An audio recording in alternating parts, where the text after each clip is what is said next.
Defender 8, el radar más avanzado para el tiempo en la Florida, patrocinado por Cool Today.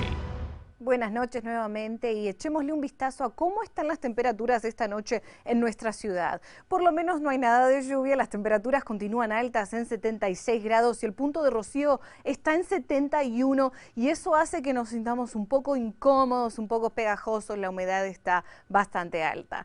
Para mañana podemos esperar que las temperaturas máximas alcancen los bajo 80 grados, estaremos en 83 por ahí.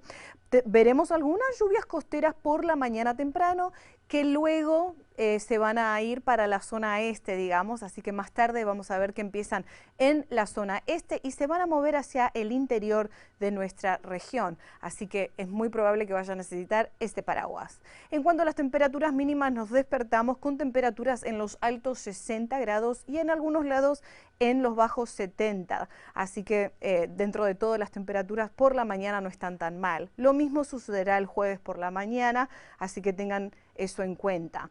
Las probabilidades de lluvia para los próximos 5 días, mañana tenemos un 30% de probabilidades de lluvia, tempranito por la mañana, pero serán cortitas, poquitas, no van a ser aguaceros intensos.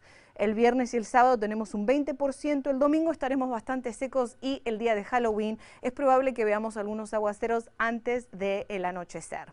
Mañana, si usted va a participar del partido de los Bucks, tenga en cuenta que es muy probable que haya algunos aguaceros en el interior de nuestra región a eso de las 7 de la noche.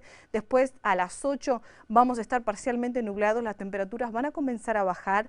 A las 9 vamos a estar en temperaturas bajas, bajo 70, pero va a ser una noche calurosa y después, bueno, después de las 10 de la noche para la celebración de los Bucks, seguramente vamos a estar en los bajos 70 grados.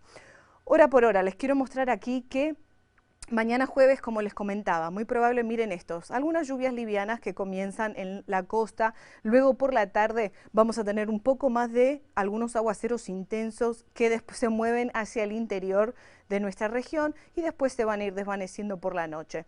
El viernes sucede algo muy similar, lo único es que vamos a ver que las tormentas persisten y quieren empujar hacia nuestras costas a eso de las 9 de la noche. Entonces, para mañana, ¿qué podemos esperar? Persiste la humedad, lluvias irregulares, tanto por la mañana como por la tarde. El viernes vamos a tener sol y nubes y algunas lluvias por las tardes también que quizás se desplacen hasta el anochecer. El sábado va a ser húmedo y soleado, tenemos aguaceros por la tarde y el domingo un similar, va a ser caluroso y húmedo, pero se mantiene bastante seco. El viernes es donde tenemos otro frente que viene, pero no va a haber mucho cambio como lo que estuvimos viendo en estos momentos. Fin de semana de Halloween precioso y estamos vigilando estos dos sistemas que están en el Atlántico, pero no tienen ningún riesgo por este momento. Es muy temprano para decidir o decir si van a impactar en algún lugar. Y aquí está el pronóstico completo. Volvemos con Jan. Gracias.